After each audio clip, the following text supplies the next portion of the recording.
Is this where the next war starts? Not Kyiv, not Kharkiv, but in Narva, a small Estonian city just 130 miles from Tallinn and only 100 miles from St. Petersburg, sitting right on the edge of Russia. Because Estonia is preparing, building bunkers, digging trenches, and laying traps, and they are not being subtle about why. Their reason? Never trust the Russians. Estonia believes that Russia wants Narva, and it's now preparing for a fight against Russian President Vladimir Putin, a fight that will no doubt concern NATO. Russia attacking this small Estonian city could have massive repercussions for the rest of Europe. To understand what's happening in Narva, you have to understand the location, history, and why that matters. Narva sits on the far northeastern tip of Estonia, right on the border with Russia. It's the easternmost city in Estonia, a NATO and European Union member state. It sits directly on the Narva River, which acts as a physical border between Estonia and the Russian Federation. On the western bank is Narva, and on the eastern bank is the Russian town of Ivangorod, home to a crumbling fortress and a garrison of Russian troops. The distance between them, 492 feet. And the two cities are only separated by a single bridge, ironically named the Friendship Bridge, during the Soviet era to signify peace between the Soviet republics and its neighbors. This two-lane bridge is the only direct land crossing between Estonia and Russia.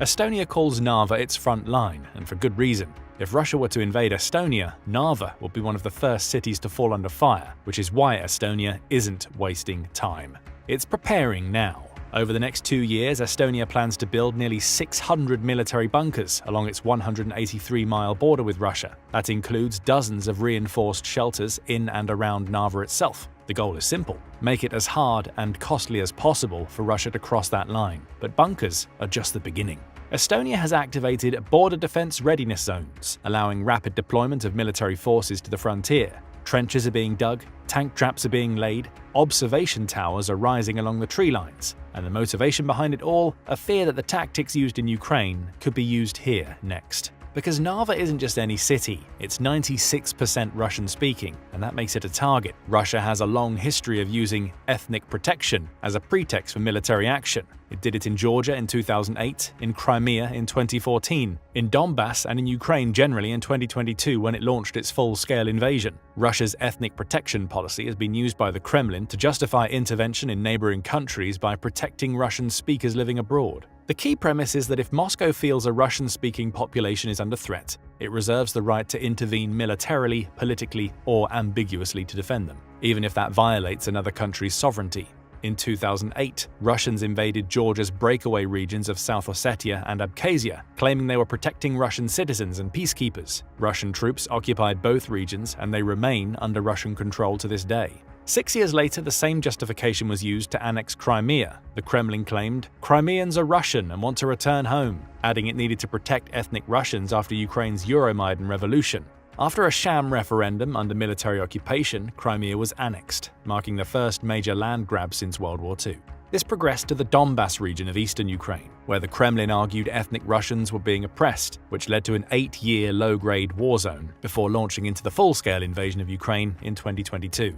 All this domestic justification and foreign policy manipulation has led to the recent crisis in Ukraine. Putin accused Ukraine of committing genocide against Russian speakers in the east and called the invasion a special military operation to protect our people in Ukraine. So if Narva is predominantly Russian-speaking, could they be next? Estonian officials aren't taking chances. In 2023, Prime Minister Kaja Kallas said, "What we see right now is that Russia doesn't really want peace. There was an understanding around the table that Russia cannot really be trusted." Her warning isn't just political, but strategic, as Estonia doesn't have the luxury of a buffer zone. If Russia crosses the Narva River, it's immediately inside NATO territory, which triggers Article 5 and the alliance's collective defense clause, and suddenly the entire Western world is involved. That's why the situation in Narva is so dangerous. One wrong move and World War III isn't hypothetical anymore. So what exactly is Estonia doing to prepare? Let's talk about Camp Rido.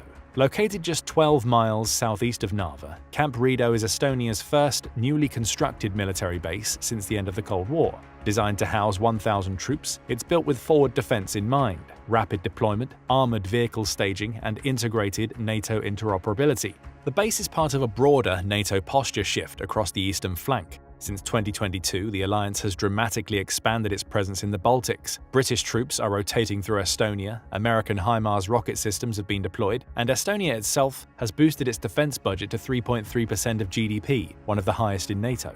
But it's not just about military hardware, it's also about mindset. Estonians aren't waiting to be rescued. Instead, they're preparing to fight from day one. That's the plan. Delay the enemy, hold key positions, and make Narva a fortress, and one that can buy time for NATO's larger forces to mobilize, because time is everything. When Russia invaded Ukraine, they were able to take thousands of square miles before a full international response kicked in. In the first 6 weeks from February to early April 2022, Russia seized roughly 25% of the Ukrainian landmass. It wasn't until early May that coordinated Western arms shipments, for example the HIMARS, javelins, artillery systems, and drones, began to arrive in enough numbers to halt and eventually push back Russian gains. Currently, Russia now controls 20% of Ukraine. So Estonia knows that it must be ready from the very first minute. The people of Narva know exactly where they stand. They know Russia is just across the border. They know that history has a habit of repeating itself. And they know that if war erupts in the region, they'll be the first to face it. But here's the thing, they aren't panicking. Some of that reaction comes from defiance, some from routine, but a lot of it comes from experience, because Narva has been through this before.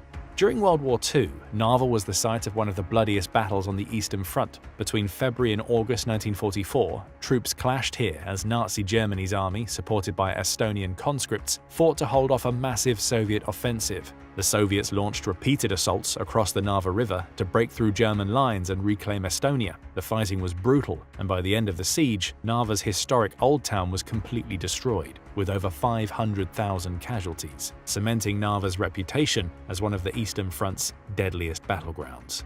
The battle's legacy is still felt and a painful reminder of how vulnerable they could be. So when Estonian officials warn that war could come again, Narva's people don't dismiss it, but neither do they run. Their country has lived through war, they've lived under Soviet occupation, and they've come out more prepared for it. Still, there's tension.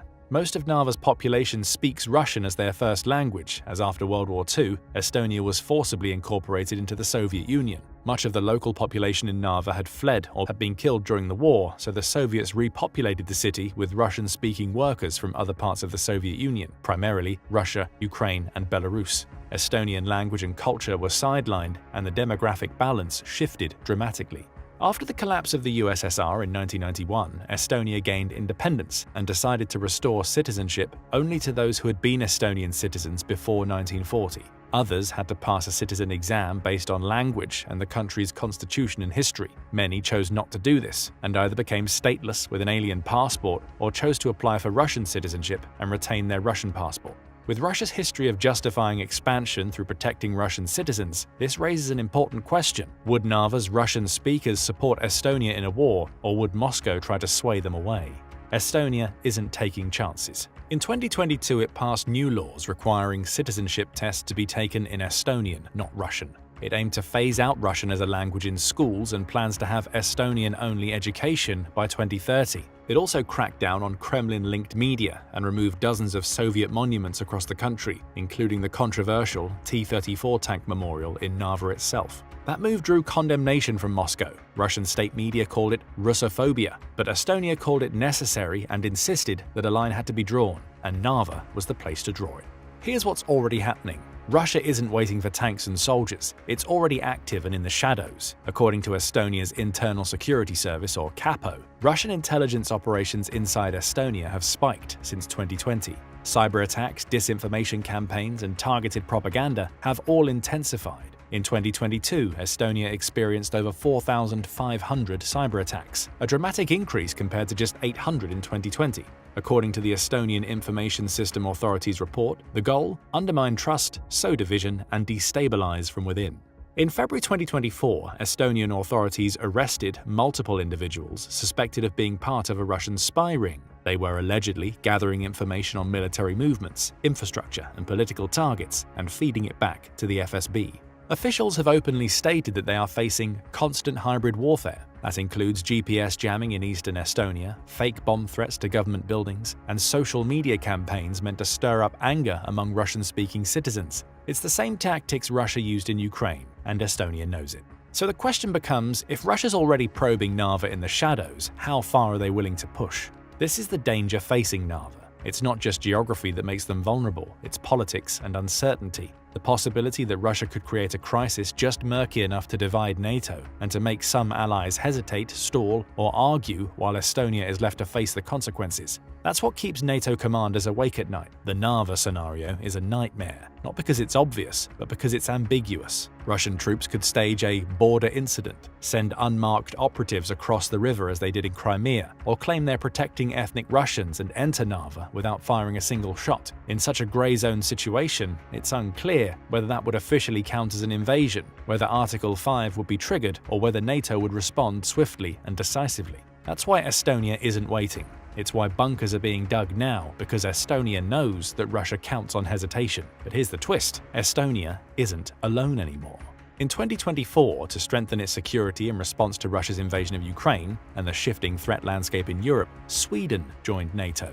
That brought the alliance's northern border close to full integration. Finland had already signed on the year before, and now the Baltic Sea is virtually ringed by NATO territory. That means any Russian aggression in Narva doesn't just threaten Estonia, but it threatens all of northern Europe, and NATO is responding. In late 2024, US troops participated in Exercise Picni alongside French and British forces as part of NATO's Vigilance Activity Brilliant Eagle. These weren't just symbolic drills, they were designed to test rapid deployment capabilities and joint operations in exactly the kind of scenario Estonia fears the most: a fast-moving Russian incursion through Narva. The exercises included rapid deployment drills, multinational maneuvers, and NATO's integrated fire control systems, pairing precision artillery with aerial reconnaissance. Around 2,000 NATO troops participated in this phase alone, including French, British, and Estonian forces, backed by armored vehicles, combat helicopters, and coordinated air and naval elements. While exact equipment numbers weren't disclosed, the operation emphasized real-world readiness and interoperability in the event of a high-speed incursion from the east. And that was just one front. Poland, NATO's eastern heavyweight, announced that it would send 2 Patriot air defense batteries to reinforce Estonia's border, a move designed to counter both short-range ballistic missiles and cruise missile threats. Poland is also deploying Lynx Kf-41 infantry vehicles and committing logistical support battalions to rotate through Estonia in 6-month cycles. Meanwhile, Norway has committed a full ISR intelligence, surveillance, reconnaissance package to the region, including Globemaster radar surveillance drones, submarine detecting sonar buoys in the Gulf of Finland, and real-time satellite imagery support through its partnership with NATO's Stratcom Center. But the biggest development, NATO's Baltic Sentry. Approved in January 2025, this is a 10,000-strong multinational unit trained specifically for high-speed deployment to Estonia, Latvia, and Lithuania. Its core mandate: mobilize within 48 hours of a confirmed Russian incursion with no debate, no delay.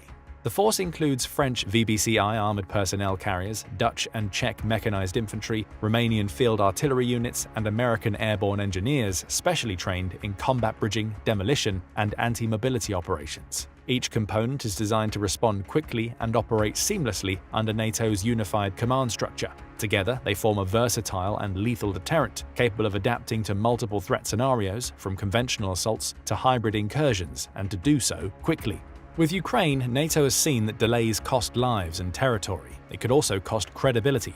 Article 5 isn't just a defense clause, it's a promise, and Narva could be the ultimate test of whether that promise still holds. But Estonia isn't putting its future solely in NATO's hands. All of it is pre-integrated under NATO command and rehearsed annually in steadfast defender drills. It stands as one of the most advanced rapid response frameworks ever built on NATO's eastern flank. The alliance now understands what Estonia has known for years. If war starts in Narva, there won't be weeks to respond, there won't even be days. There will be hours. That's why everything is being staged forward. Roads are being hardened, ammunition is being stockpiled in pre-positioned NATO depots from Tapa to Voru. This time, NATO plans to be ready, not reactive, and at the heart of that plan is Narva.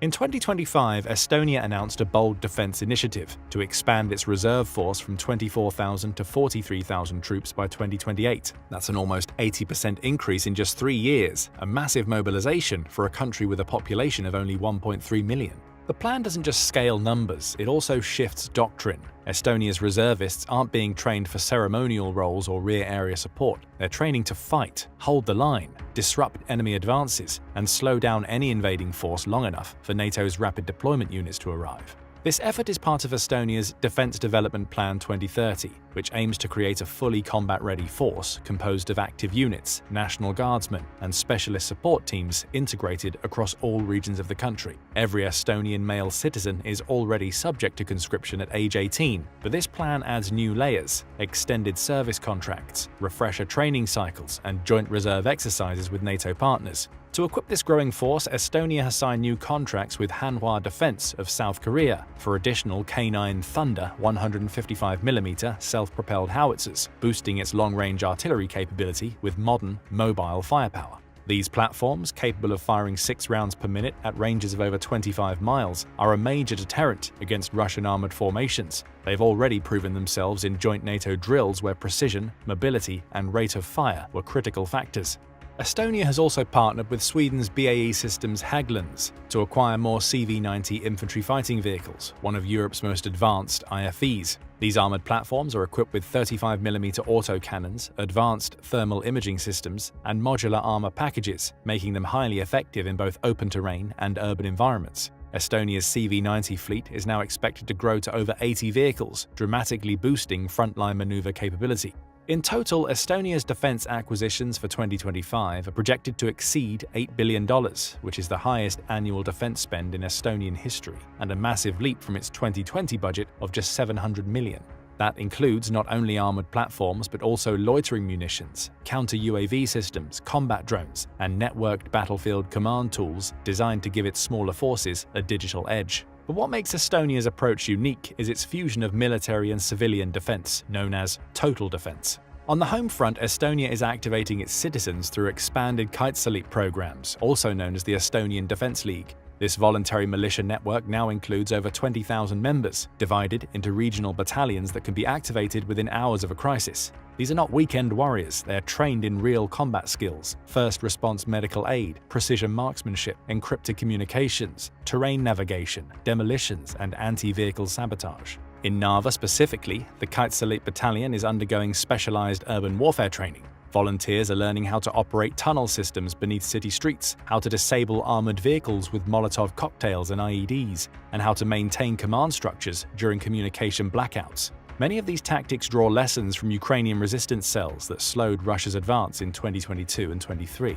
Women and youth are increasingly active too. Estonia's Women's Voluntary Defense Organization now trains female volunteers in logistics, surveillance, cyber defense, and civil support roles. And the Estonian Youth Corps, the Noored Kotkad or Young Eagles, provides early training in physical fitness, map reading, fieldcraft, and national security education to boys from 7 to 19 years of age and adult leaders from 18 years. All of this feeds into a central doctrine: everyone fights. Estonia doesn't plan to evacuate civilians, it plans to arm and train them. Roads will be blocked, bridges blown, food and fuel stockpiles guarded by militia. If the state collapses, local defense units will continue guerrilla warfare from forests and farms, just as they did during the 1940s and 50s, when Estonian Forest Brothers resisted Soviet occupation for over a decade.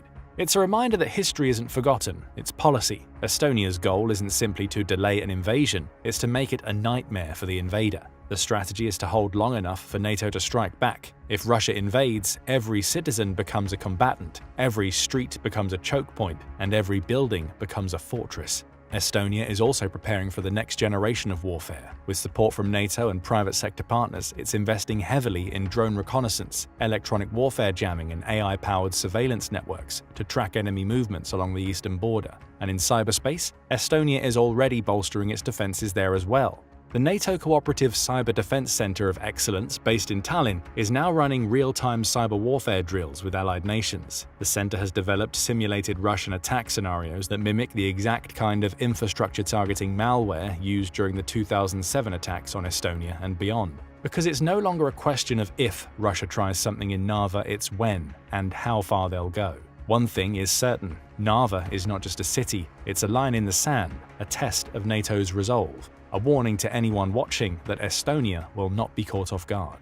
But what do you think about what's happening in Narva right now? Will this tiny city become the catalyst for the next great European war? Can Estonia's defenses and NATO's resolve hold the line? Let us know your thoughts in the comments section below,